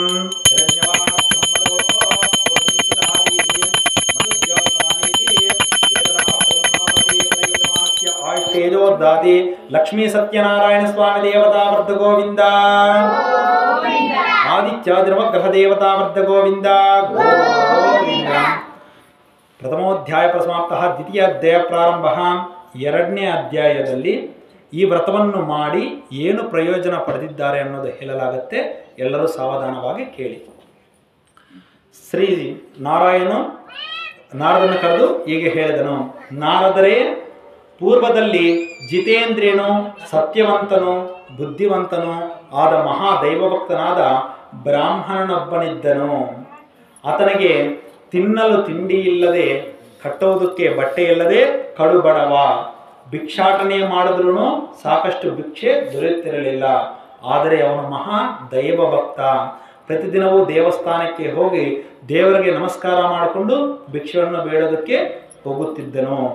ಒಂದು ದಿವಸ ದುಃಖಿಸುತ್ತಾ ಬ್ರಾಹ್ಮಣನು ಒಂದು ಆಲದ ಕೆಳಗಡೆ ಕುಳಿತುಕೊಂಡು ಆಸನ ಹಾಕೊಂಡು ದುಃಖಿಸುತ್ತಾ ಇರ್ತಾನೆ. ಒಬ್ಬ ವೃದ್ಧ ವೇಷ ಧರಿಸಿ ಶ್ರೀಮನ್ನಾರಾಯಣನು ಆ ಬ್ರಾಹ್ಮಣನ ಬಳಿಕ ಬಂದು, ಬ್ರಾಹ್ಮಣನೇ, ಏನು ವಿಚಾರಣೆ ಮಾಡುತ್ತಿದ್ದೀಗ? ನಿನಗೆ ಇರುವಂತಹ ದುಃಖವನ್ನು ನನಗೆ ತಿಳಿಸಿಕೊಡು, ನಾನು ತರುಣೋಪಾಯ ಏನಾದರೂ ಇದ್ದರೆ ಹೇಳುತ್ತೀನಿ ಎಂದು ಹೇಳಿದನು. ಆಗ ಬ್ರಾಹ್ಮಣನು, ಸ್ವಾಮಿ, ನಾನು ಕಾಶಿ ರಾಜ್ಯದಲ್ಲಿದ್ದೀನಿ, ಆದರೆ ನಾನು ಕಡು ಬಡವ. ತಿನ್ನೋದಕ್ಕೆ ಮಕ್ಕಳಿಗೆ ತಿಂಡಿ ದಿಕ್ಕನ್ನು ಕೊಡುವಂತಹ ಸ್ಥಿತಿ ಇಲ್ಲ ಸ್ವಾಮಿ. ನನಗೇನಾದರೂ ತರುಣೋಪಾಯವಿದ್ದರೆ ನೀವು ತಿಳಿಸಬೇಕು ಎಂದು ಬೇಡಿದನು. ಆಗ ವೃದ್ಧ ರೂಪದಲ್ಲಿರುವಂತಹ ಆ ಸತ್ಯನಾರಾಯಣ ಸ್ವಾಮಿ ಆ ಬ್ರಾಹ್ಮಣನೇ ಶ್ರೀ ಸತ್ಯನಾರಾಯಣ ಸ್ವಾಮಿ ವ್ರತ ಎಂಬ ಒಂದು ವ್ರತವಿದೆ. ಈ ವ್ರತವನ್ನು ಆಚರಣೆ ಮಾಡಿದ್ರೆ ಶ್ರೀ ಲಕ್ಷ್ಮೀ ಕೃಪಾ ಕಟಾಕ್ಷೆಯಿಂದ ನಿನ್ನ ದರಿದ್ರವೆಲ್ಲ ನಾಶನವಾಗಿ ನೀನು ಅಂತ್ಯದಲ್ಲಿ ವಿಷ್ಣು ಸಾಯುಜ್ಯವನ್ನು ಹೊಂದುತ್ತೀಗ ಬ್ರಾಹ್ಮಣನೇ. ಈಗಲೇ ನೀನು ಮನೆಗೆ ಹೋಗಿ ಶ್ರೀ ಸತ್ಯನಾರಾಯಣ ಸ್ವಾಮಿ ವ್ರತವನ್ನು ಆಚರಣೆ ಮಾಡು ಎಂದು ಹೇಳಿದನು. ಬ್ರಾಹ್ಮಣನು ಆ ವ್ರತ ವಿಧಾನವೆಲ್ಲ ತಿಳಿದುಕೊಂಡು ಮನೆಗೆ ಹೋಗಿ ಮಾರನೇ ದಿನ ಎದ್ದು ಮನೆಗೆ ಮುಂದೆ ಹೋಗಿ ಮಾತಾ ಭಿಕ್ಷಾಂದೇಹಿ ಏತತ್ ಸರ್ವಂ ಶ್ರೀ ಸತ್ಯನಾರಾಯಣ ಸ್ವಾಮಿ ವ್ರತ ಪದಾರ್ಥವಾಗುತ್ತೋ ಅಂತ ಕೇಳಿದನು. ಅಂದರೆ ನೀವು ಕೊಟ್ಟಿರುವಂತಹ ಪದಾರ್ಥವೇನಿದೆಯೋ ಶ್ರೀ ಸತ್ಯನಾರಾಯಣ ಸ್ವಾಮಿ ವ್ರತಕ್ಕೆ ಆಚರಣೆ ಮಾಡುತ್ತೀನಮ್ಮ ಅಂತೇಳಿ ಮನೆ ಮುಂದಕ್ಕೂ ಹೋಗಿ ಬೇಡಿದನು. ಆ ಮಾತಿಗೆ ಎಲ್ಲರೂ ದಿನ ಕೊಡುವ ಭಿಕ್ಷಕ್ಕಿಂತ ದ್ವಿಗುಣವಾಗಿ ಭಿಕ್ಷವನ್ನು ಆ ಬ್ರಾಹ್ಮಣನಿಗೆ ಕೊಟ್ಟರು. ಅದನ್ನು ತೆಗೆದುಕೊಂಡು ಮನೆಗೆ ಬಂದು ಬ್ರಾಹ್ಮಣನು ತನ್ನ ಬಂಧುಗಳೊಡನೆ ವಿಜೃಂಭಣೆಯಿಂದ ಶ್ರೀ ಸತ್ಯನಾರಾಯಣ ಸ್ವಾಮಿ ವ್ರತವನ್ನು ಮಾಡಿದನು. ಅಂದಿನಿಂದ ಆತನ ಕಷ್ಟಗಳೆಲ್ಲ ನಿವಾರಣೆಯಾದವು. ಶ್ರೀ ಲಕ್ಷ್ಮೀ ಕೃಪಾ ಕಟಾಕ್ಷಣೆಯಿಂದ ಆ ಬ್ರಾಹ್ಮಣನು ಸುಖವಾಗಿ ಬಾಳಿದನು. ಮಾಸದಲ್ಲೂ ಶ್ರೀ ಸತ್ಯನಾರಾಯಣ ಸ್ವಾಮಿ ವ್ರತವನ್ನು ಮಾಡುತ್ತಿದ್ದನು. ಒಂದು ದಿವಸ ಮನೆಯಲ್ಲಿ ಸತ್ಯನಾರಾಯಣ ಸ್ವಾಮಿ ವ್ರತವನ್ನು ಮಾಡುತ್ತಿದ್ದನು. ಆ ಬ್ರಾಹ್ಮಣನ ಮನೆಯ ಮುಂದೆ ಬಂದು ಒಬ್ಬ ಕಟ್ಟಿಗೆ ಸೌದೆ ಮಾರುವವನು ಮನೆಗೆ ಬಂದು ಸ್ವಾಮಿ ಬಾಯಾರಿಕೆ ಆಗ್ತಾ ಇದೆ, ಸ್ವಲ್ಪ ದಾಹಕ್ಕೆ ಸ್ವಲ್ಪ ನೀರಾದರೂ ಏನಾದರೂ ಕೊಡ್ತೀರಾ ಅಂತ ಕೇಳಿದಕ್ಕೆ ಆ ಬ್ರಾಹ್ಮಣ ವ್ರತವೆಲ್ಲ ಮುಗಿದಾದ ಮೇಲೆ ಕೊಟ್ಟನು. ಸೌದೆ ಮಾರುವನು ಹೀಗೆ ಕೇಳಿದನು, ಸ್ವಾಮಿ ತಾವು ಮಾಡುತ್ತಿರುವ ವ್ರತ ಯಾವುದು, ನನಗೂ ತಿಳಿಸಬೇಕೆಂದು ಕೇಳಿಕೊಂಡನು. ಆ ಮಾತಿಗೆ ಬ್ರಾಹ್ಮಣನು, ನಾನು ಮಾಡುತ್ತಿರುವುದು ಶ್ರೀ ಸತ್ಯನಾರಾಯಣ ಸ್ವಾಮಿ ವ್ರತ. ಈ ವ್ರತವನ್ನು ಮಾಡಿದ್ರೆ ಸಕಲ ಕಷ್ಟಗಳು ನಿವಾರಣೆಯಾಗಿ ಅಂತ್ಯದಲ್ಲಿ ವಿಷ್ಣು ಸಾಯುಜ್ಯವನ್ನು ಪಡುತ್ತಾರೆ ಅಂತ ಹೇಳಿದನು. ಆ ವ್ರತ ವಿಧಾನವೆಲ್ಲ ಪೂರ್ಣವಾಗಿ ಆ ಸೌದೆ ಮಾರುವವನಿಗೆ ತಿಳಿಸಿಕೊಟ್ಟನು. ಸೌದೆ ಮಾರುವವನು ಪಟ್ಟಣಕ್ಕೆ ಸೌದೆ ಮಾರಲು ಹೋದನು. ಎಂದಕ್ಕಿಂತ ಹೆಚ್ಚಿಗೆ ಧನ ಲಭಿಸಿತು. ಅದೇ ಬ್ರಾಹ್ಮಣ ಮನೆಗೆ ಕರೆದು ಶ್ರೀ ಸತ್ಯನಾರಾಯಣ ಸ್ವಾಮಿ ವ್ರತವನ್ನು ವಿಜೃಂಭಣೆಯಿಂದ ಆಚರಣೆ ಮಾಡಿದನು. ಅಂದಿನಿಂದ ಲಕ್ಷ್ಮೀ ಪ್ರಾಪ್ತಿಯಿಂದ ಆತನ ಕಷ್ಟಗಳೆಲ್ಲ ನಿವಾರಣೆಯಾದವು. ಅವನು ಮತ್ತೆ ಬ್ರಾಹ್ಮಣನು ಇಬ್ಬರು ಮಾಸದಲ್ಲೂ ಶ್ರೀ ಸತ್ಯನಾರಾಯಣ ಸ್ವಾಮಿ ವ್ರತವನ್ನು ಮಾಡುತ್ತಾ ಅಂತ್ಯದಲ್ಲಿ ವಿಷ್ಣು ಸಾಯುಜ್ಯವನ್ನು ಹೊಂದಿದ್ದಾರೆ ಅಂತ ಹೇಳಿ ಸ್ಕಾಂದ ಪುರಾಣದಲ್ಲಿ ರೇವಾಖಂಡದಲ್ಲಿ ಹೇಳಿದಂತಹ 2ನೇ ಅಧ್ಯಾಯ ಮುಕ್ತವಾಯಿತು. ಓಂ ಕ್ಷೀರೋಧನ್ವ ಪ್ರದೇಶೇ ಶುಚಿಮನಿ ವಿಲಸೈಕತೆ ಮೌಕ್ತಿಕಾನಾಂ ಮಾಲಾ ಕ್ಲುಪ್ತಾಸನಸ್ಸ ಸ್ಫಟಿಕಮಣಿ ನಿಭೈರ್ಮುಕ್ತಿಕೈರ್ಮಂಡಿತಾಂಗಃ ಶುಭ್ರೈರಭ್ರೈರ್ದಭ್ರೈರುಪರಿವಿರಿಸಿದೈರ್ ಮುಕ್ತಪೀಯೂಷವರ್ಷೈಃ ಆನಂದೀನ ಪುನೀಯಾಧರ್ಯದಾಶಂಕಪಾನಿರುತುಂದಃ ಶ್ರೀ ಲಕ್ಷ್ಮೀ ಸತ್ಯನಾರಾಯಣ ಸ್ವಾಮಿ ದೇವತಾಭ್ಯೋ ನಮಃ. ನಾರಿಕೇಲಪರ್ಣವೇದನಂ ಸಮರ್ಪಯಾಮಿ. ಓಂ ವಿಶ್ವಾಮಿತ್ರಾ ದೇವತಾ ಗಾಯತ್ರಿ ಛಂದಃ ಓಂ ಭರ್ವಸ್ವಃ ತಚ್ಚಿತೋರ್ವರೆ ಎಣ್ಯಂ ಭರ್ಗೋ ದೇವಶ್ಚ ಧೀಮಹಿ ಧಿಯೋ ಜನ ಪ್ರಚೋದಯ ಆದಂ. ಓಂ ಪ್ರಾಣಾಯ ಸ್ವಾಹ ಅವಾನಾಯ ಸ್ವಾಹ ವ್ಯಾನಾಯ ಸ್ವಾಹ ಉದಾನಾಯ ಸ್ವಾಹ ಸಮಾನಾಯ ಸ್ವಾಹ ಪರಬ್ರಹ್ಮಣೇ ನಮಃ. ಯದಾ ಕಾಲ ಸಂಭವಿತ ನೈವೇದ್ಯಂ ಸಮರ್ಪಯಾಮಿ ಮಂಗಳನೀರ ಆಜರಂ.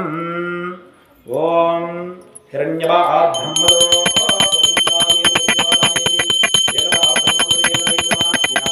ಆಯುಸ್ತೇಜೋ ದದಾತಿ ಮಂಗಳನೀರ ಆಜರಂ ದರ್ಶಯಾಮಿ ರಕ್ಷ ಅಂಧಾರಯಾಮಿ. ಲಕ್ಷ್ಮೀ ಸತ್ಯನಾರಾಯಣ ಸ್ವಾಮಿ ದೇವತಾ ವರ್ಧ ಗೋವಿಂದ ಗೋವಿಂದ. ದ್ವಿತೀಯೋಧ್ಯಾಯ ಪರಿಸಮಾಪ್ತಃ. ತೃತೀಯ ಅಧ್ಯಾಯ ಪ್ರಾರಂಭ. 3ನೇ ಅಧ್ಯಾಯದಲ್ಲಿ ವ್ರತ ಮಾಡುತ್ತೀನಿ ಅಂತ ಅರಕೆ ಮಾಡಿಕೊಂಡು ಮಾಡದಿರ ಹೋದರೆ ಏನಾಗುತ್ತೆ ಅನ್ನೋದು ಹೇಳಲಾಗುತ್ತೆ, ಕೇಳಿರಿ. ಸೂತ ಮಹರ್ಷಿಗಳು ಸೌನಕಾದಿ ಮಹರ್ಷಿಗಳನ್ನ ಕರೆದು ಮುಂದೆ ಬರೆದು ಹೇಳುತ್ತಾ ಇರ್ತಾರೆ. ಶ್ರೀಹರಿಯು ನಾರದನ ಕರೆದು ಹೀಗೆ ಹೇಳುತ್ತಾ ಇರ್ತಾನೆ. ಪೂರ್ವದಲ್ಲಿ ಪರಾಕ್ರಮವಂತನು ಬುದ್ಧಿವಂತನೂ ಆದ ಉಲ್ಕಾಮಕ ಎಂಬ ರಾಜನಿದ್ದನು. ಆತನಿಗೆ ಮಹಾದೈವ ಭಕ್ತ. ಪ್ರತಿದಿನವೂ ದೇವಸ್ಥಾನಕ್ಕೆ ಹೋಗಿ ದೇವರಿಗೆ ಅಭಿಷೇಕಗಳನ್ನು ಮಾಡಿ ಬಡವರಿಗೆ ದಾನ ಧರ್ಮಗಳನ್ನು ಮಾಡುತ್ತಿದ್ದನು. ಇದರ ಹೆಂಡತಿಯು ಭದ್ರಶೀಲಿಯು ಮಹಾರಾಣಿ ಅಂತ ಹೇಳಿ ಇಬ್ಬರೂ ಸೇರಿ ಪುತ್ರ ಸಂತಾನಕ್ಕಾಗಿ ಶ್ರೀ ಸತ್ಯನಾರಾಯಣ ಸ್ವಾಮಿ ವ್ರತವನ್ನು ಒಂದು ನದಿ ತೀರದಲ್ಲಿ ಮಾಡುತ್ತಿದ್ದರು. ಆ ವೇಳೆಗೆ ನಾವೆಯನ್ನು ತೆಗೆದುಕೊಂಡು ಹೋಗುತ್ತಿರುವಂತಹ ವ್ಯಾಪಾರಿಯು ತನ್ನ ನಾವೆಯನ್ನು ನದಿ ದಡದಲ್ಲಿ ಬಿಟ್ಟು ರಾಜನ ಬಳಿಕ ಬಂದು ರಾಜನ ದರ್ಶನವನ್ನು ಮಾಡಿಕೊಂಡು, ಸ್ವಾಮಿ ತಾವು ಮಾಡುತ್ತಿರೋ ನನಗೆ ಪುತ್ರ ಸಂತಾನವಿಲ್ಲದ ಕಾರಣ ಶ್ರೀ ಸತ್ಯನಾರಾಯಣ ಸ್ವಾಮಿ ವ್ರತವನ್ನು ಮಾಡುತ್ತಿರುವೆನು. ಈ ವ್ರತವನ್ನು ಮಾಡಿದ್ರೆ ಖಂಡಿತ ಮಕ್ಕಳಾಗುತ್ತವೆ ಅಂತ ಹೇಳಿ ಪೌರಾಣಿಕರು ತದನಂತರ ನಮ್ಮ ಮನೆಯಲ್ಲಿರುವಂತಹ ರಾಜಗುರುಗಳು ಹೇಳಿದ್ದಾರೆ, ಅದಕ್ಕೆ ಈ ವ್ರತವನ್ನು ಮಾಡುತ್ತಿದ್ದೀನಿ ಅಂತ ಹೇಳಿದನು. ಆಗ ಆ ವರ್ತಕನು, ಸ್ವಾಮಿ ನನಗೂ ಸಂತಾನವಿಲ್ಲ, ಈ ವ್ರತವನ್ನು ಮಾಡಿದ್ರೆ ಖಂಡಿತವಾಗಿಯೂ ಸಂತಾನವಾಗುತ್ತಂದರೆ ನಾನು ಈ ವ್ರತವನ್ನು ಮಾಡುವೆನು ಎಂದು ಹೇಳಿ ಆ ರಾಜನಿಗೆ ಹೇಳಿದನು. ನನಗೆ ಈ ವ್ರತ ವಿಧಾನವೆಲ್ಲ ಪೂರ್ಣವಾಗಿ ತಿಳಿಸಿಕೊಡಬೇಕೆಂದು ಕೇಳಿಕೊಂಡನು. ರಾಜನು ವ್ರತ ವಿಧಾನವೆಲ್ಲ ಪೂರ್ಣವಾಗಿ ಆ ವರ್ತಕನಿಗೆ ತಿಳಿಸಿಕೊಟ್ಟನು. ವರ್ತಕನು ಆ ರಾಜನಿಗೆ ನಮಸ್ಕಾರ ಮಾಡಿ ಮನೆಗೆ ಹೋಗಿ ತನ್ನ ಹೆಂಡತಿಯಾದಂತಹ ಲೀಲಾವತಿಗೂ ಈ ವಿಷಯವನ್ನು ತಿಳಿಸಿ, ನಮಗೆ ಸಂತಾನವಾದ ಮೇಲೆ ನಾವು ಈ ವ್ರತವನ್ನು ಮಾಡೋಣ ಎಂದು ಹೇಳಿ ಹರಕೆಯನ್ನು ಮಾಡಿಕೊಂಡು ಕಾಲ ಕಳೆಯುತ್ತಿದ್ದರು. ಈ ವ್ರತವನ್ನು ಕೇಳಿರುವಂತಹ ಪ್ರಭಾವದಿಂದ ವರ್ತನ ಹೆಂಡತಿ ಲೀಲಾವತಿಯು ಗರ್ಭವತಿಯಾದಳು. ಒಂದು ದಿವ್ಯ ಸುಂದರ ಹೆಣ್ಣು ಮಗುವಿಗೆ ಜನ್ಮ ನೀಡಿದಳು. ಆ ಮಗುವಿಗೆ ಕಲಾವತಿ ಎಂದು ನಾಮಕರಣ ಮಾಡಿದರು. ನಾಮಕರಣ ಸಮಯದಲ್ಲಿ ಲೀಲಾವತಿ ಪತಿಯ ಬಳಕೆಯ ಬಂದು, ಸ್ವಾಮಿ ಈ ದಿನ ನಾವು ಶ್ರೀ ಸತ್ಯನಾರಾಯಣ ಸಂವ್ರತವನ್ನು ಮಾಡೋಣ ಎಂದು ಕೇಳಿದರು. ಆ ಮಾತಿಗೆ ಆ ವ್ಯಾಪಾರಿಯು, ಈ ಸಮಯದಲ್ಲಿ ಈ ವ್ರತವನ್ನು ಮಾಡಬಾರದು, ಮಗಳ ಮದುವೆಯ ಸಮಯದಲ್ಲಿ ಈ ವ್ರತವನ್ನು ಮಾಡೋಣ ಎಂದು ಹೇಳಿ ಕಾಲ ಕಳೆದನು. ತದನಂತರ ಶ್ರೀ ಸತ್ಯನಾರಾಯಣ ಸ್ವಾಮಿಗೆ ತೀವ್ರ ಕೋಪ ಉಂಟಾಯಿತು. ತದನಂತರ ಕಲಾವತಿಯು ಅವರ ತಂದೆಯ ಮನೆಯಲ್ಲೇ ಬೆಳೆಯುತ್ತಿದ್ದಳು. ಕಲಾವತಿಯು ವಿವಾಹ ಯೋಗ್ಯವಾಗದ ಕಂಡು ಆ ವ್ಯಾಪಾರಿಯು ತಮ್ಮ ಧರ್ಮದ ಪದ್ಧತಿಯಂತೆ ವರ್ತಕ ಕುಮಾರವನ್ನು ಕರೆದಂದು ವಿಜೃಂಭಣೆಯಿಂದ ತನ್ನ ಮಗಳ ಮದುವೆಯನ್ನು ಮಾಡಿದನು. ಧನವಧಾಂತನಾದ ಆ ವರ್ತಕನು ಆಗಲೂ ಸಹ ಶ್ರೀ ಸತ್ಯನಾರಾಯಣ ಸಂವ್ರತವನ್ನು ಮಾಡಲಿಲ್ಲ. ಆಗ ಒಂದು ದಿವಸ ಮದುವೆ ತದನಂತರ ವ್ಯಾಪಾರಿಯು ತನ್ನ ಅಲೆಯನ್ನು ಜೊತೆಯಲ್ಲಿ ಕರೆದುಕೊಂಡು ರತ್ನಸಾನಪುರ ಎಂಬ ಪಟ್ಟಣಕ್ಕೆ ವ್ಯಾಪಾರಕ್ಕಾಗಿ ಹೋದರು. ವ್ಯಾಪಾರ ಎಲ್ಲ ಮುಗಿಸಿಕೊಂಡು ಒಂದು ದೇವಾಲಯದಲ್ಲಿ ಬಂದು ವಿಶ್ರಾಂತಿಯನ್ನು ತೆಗೆದುಕೊಂತಿದ್ದರು. ಆ ದೇವಾಲಯದ ಹತ್ರ ಒಂದು ರಾಜ್ಯದಲ್ಲಿ ಕಳ್ಳರು ನುಗ್ಗಿ ರಾಜ್ಯಧನವನ್ನು ಅಪಹರಿಸಿ ಹೋಗುತ್ತಿದ್ದರು. ರಾಜ್ಯ ಭಟರು ಅವರನ್ನು ಹುಡುಕುತ್ತಾ ಬರುತ್ತಿದ್ದರು. ಆ ಚೋರರು ಎದರಿ ತಾವು ಕದ್ದು ತಂದಿರುವಂತಹ ಧನವೆಲ್ಲ ಆ ದೇವಸ್ಥಾನದ ಹತ್ರ ಬಿಟ್ಟು ಓಡಿ ಹೋದರು. ರಾಜ್ಯ ಭಟರು ಅಲ್ಲಿಗೆ ಬಂದು ನೋಡಲು ಆಶ್ಚರ್ಯ ಕಾದಿತ್ತು. ಈ ಧನವೆಲ್ಲ ಈ ವರ್ತಕರೇ ಕದ್ದು ತಂದಿರುವುದೆಂದು ಭಾವಿಸಿ ಅವರೆಲ್ಲರನ್ನು ಹಿಡಿದುಕೊಂಡು ರಾಜನಲ್ಲಿಗೆ ತಂದು ಇಟ್ಟರು. ರಾಜನು ಇವರಿಬ್ಬರನ್ನು ಕಾರಾಗೃಹದಲ್ಲಿ ಇಡಬೇಕೆಂದು ಶಿಕ್ಷೆಯನ್ನು ಕೊಟ್ಟನು. ಶ್ರೀ ಸತ್ಯನಾರಾಯಣ ಸ್ವಾಮಿ ಕೋಪದ ಫಲವಾಗಿ ಇವರ ಮಾತನ್ನು ಯಾರೂ ವಿಚಾರಿಸಲಿಲ್ಲ. ಈ ಕಡೆ ಕಲಾವತಿಯ ಮನೆಯಲ್ಲೂ ಸಹ ಕಳ್ಳರು ನುಗ್ಗಿ ಅವರ ಧನವನ್ನು, ದ್ರವ್ಯವನ್ನು, ವಸ್ತುಗಳನ್ನು ಎಲ್ಲ ಅಪಹರಿಸಿದರು. ಅವ್ರಿಗೂ ಸಮೇತ ತಿಂಡಿಗೂ ಬಟ್ಟೆಗೂ ಇಲ್ಲದೆ ಭಿಕ್ಷೆ ಬೇಡುವಂತಾಯಿತು. ಕಲಾವತಿ ಭಿಕ್ಷೆಯನ್ನು ಬೇಡುತ್ತಿದ್ದಳು. ಒಂದು ದಿವಸ ಕಲಾವತಿ ಭಿಕ್ಷೆಗಾಗಿ ಹೋಗಿ ಒಬ್ಬ ಅರ್ಚಕರ ಮನೆಯಲ್ಲಿ ನಡೆಯುತ್ತಿದ್ದ ಶ್ರೀ ಸತ್ಯನಾರಾಯಣ ಸಂವ್ರತವನ್ನು ಕಂಡು ಆ ಸತ್ಯನಾರಾಯಣ ಸಂವ್ರತ ಮುಗಿಯುವವರೆಗೂ ಅಲ್ಲಿಯೇ ಇದ್ದು ಶ್ರೀ ಸತ್ಯನಾರಾಯಣ ಸ್ವಾಮಿ ಪ್ರಸಾದವನ್ನು ಸ್ವೀಕರಿಸಿ ಮನೆಗೆ ಬಂದಳು. ಲೀಲಾವತಿ ಕರೆದು, ಅಮ್ಮ ಕಲಾವತಿ, ನೀನು ಇಷ್ಟೊತ್ತು ಎಲ್ಲಿಗೆ ಹೋಗಿದ್ದೆ? ತಡವಾಗಿ ಬರಲು ಕಾರಣವೇನಮ್ಮ ಎಂದು ಕೇಳಿದಳು. ಆ ಮಾತಿಗೆ ಕಲಾವತಿ, ಅಮ್ಮ ನಾನು ಒಬ್ಬ ಅರ್ಚಕರ ಮನೆಯಲ್ಲಿ ನಡುತ್ತಿದ್ದ ಶ್ರೀ ಸತ್ಯನಾರಾಯಣ ಸಂವ್ರತವನ್ನು ಮುಗಿಸಿಕೊಂಡು ತೀರ್ಥಪ್ರಸಾದವನ್ನು ಸ್ವೀಕರಿಸಿ ಬಂದೆನಮ್ಮ ಎಂದು ಹೇಳಿ ತೀರ್ಥಪ್ರಸಾದವನ್ನು ತಾಯಿಯಾದಂತಹ ಲೀಲಾವತಿಗೂ ಕೊಟ್ಟಳು. ಲೀಲಾವತಿ ಪ್ರಸಾದ ಸ್ವೀಕರಿಸಿದ ನಂತರ ಅರಿವು ಮೂಡಿತು. ನಾವು ಶ್ರೀ ಸತ್ಯನಾರಾಯಣ ಸಂವ್ರತವನ್ನು ಮಾಡಲು ಯತ್ನಿಸಿ ಈ ವ್ರತವನ್ನು ಮಾಡದಿರ ಹೋದ ಕಾರಣ ಈ ಥರ ಅನಾಹುತಗಳು ನಡೆದಿವೆ. ನಾವು ಶ್ರೀ ಸತ್ಯನಾರಾಯಣ ಸ್ವಾಮಿ ವಿಜೃಂಭಣೆಯಿಂದ ಮಾಡುತ್ತೀವಿ ಎಂದು ಅರಕೆ ಮಾಡಿಕೊಂಡು ತನ್ನ ಪತಿಯು ಅಲೆಯನ್ನು ಸುಖವಾಗಿ ಮನೆಗೆ ಬರವೆಂತು ಕಾಪಾಡು ಸ್ವಾಮಿ ಎಂದು ಮನಸ್ಸಲ್ಲಿ ತಿಳ್ಕೊಂಡಳು. ಅವಳ ಪೂಜೆಗೆ ತದನಂತರ ಪ್ರಾರ್ಥನೆಗೆ ಸಂತುಷ್ಟನಾದ ಶ್ರೀ ಸತ್ಯನಾರಾಯಣ ಸ್ವಾಮಿ ರಾಜ ಚಂದ್ರಕೇತು ಕನಸಿನಲ್ಲಿ ಕಾಣಿಸಿಕೊಂಡು, ನೀನ ಬಂಧದಲ್ಲಿಟ್ಟಿರೋ ವ್ಯಾಪಾರಿಗಳು ಕಳ್ಳರಲ್ಲ, ಅವರನ್ನು ಬಿಟ್ಟು ಬಿಡು, ಅವರ ಧನವನ್ನು ಅವರಿಗೆ ಕೊಟ್ಟು ಬಿಡು, ಇಲ್ಲದಿದ್ದರೆ ನಿನಗೆ ತೀವ್ರ ತೊಂದರೆ ಉಂಟಾಗುತ್ತೆ, ನಾನು ನಿನಗೆ ಶಾಪ ಕೊಡುತ್ತೀನಿ ಎಂದು ಸ್ವಪ್ನದಲ್ಲಿ ಹೇಳಿದನು. ಮಾರನೇ ದಿನ ರಾಜ ಭಯ ಬಿದ್ದು ಎದ್ದು ಕಾರಾಗೃಹ ಹತ್ತಿರ ಹೋಗಿ ಅವರಿಬ್ಬರನ್ನ ಬಿಡುಗಡೆ ಮಾಡಿ ಅವರಿಂದ ವಶ ಪಡ್ಕೊಂಡಿದ್ದ ಧನವನ್ನಕ್ಕಿಂತ ದ್ವಿಗುಣವಾಗಿ ಧನವನ್ನು ಅವರಿಗೆ ಕೊಟ್ಟು ಅವರನ್ನು ಸತ್ಕರಿಸಿ ನಿಮ್ಮ ಊರಿಗೆ ಹೋಗಬೇಕೆಂದು ಹೇಳಿದನು. ಅವರಿಬ್ಬರು ರಾಜನಿಗೆ ನಮಸ್ಕರಿಸಿ ನಮ್ಮ ಊರಿಗೆ ಕಡೆಗೆ ಹೊರಡಲು ಅನುಗೊಳಿಸಿದರು ಅಂತ ಹೇಳಿ ಸ್ಕಾಂದ ಪುರಾಣದಲ್ಲಿ ರೇವಾಖಂಡದಲ್ಲಿ ಹೇಳಿದಂತಹ 3ನೇ ಅಧ್ಯಾಯ ಮುಕ್ತವಾಯಿತು. ఓం క్షీరోదన్వప్రదేశే శుచమలసైకతే మౌక్తికానాం మాలా క్లుప్తాసనస్సు స్ఫటికమణినిభైర్ముక్తికిరమండితాంగః శుభ్రైరభ్రైరభ్రైరపరివేష్టైర్ముక్తవియ్యోచవర్చైః ఆనందీనా పునీయాధనుదాశంకపాలనవృందః శ్రీలక్ష్మీ సత్యనారాయణ స్వామి దేవతాభ్యో నమః. నారికేళఫలనివేదం నైవేద్యం సమర్పయామి.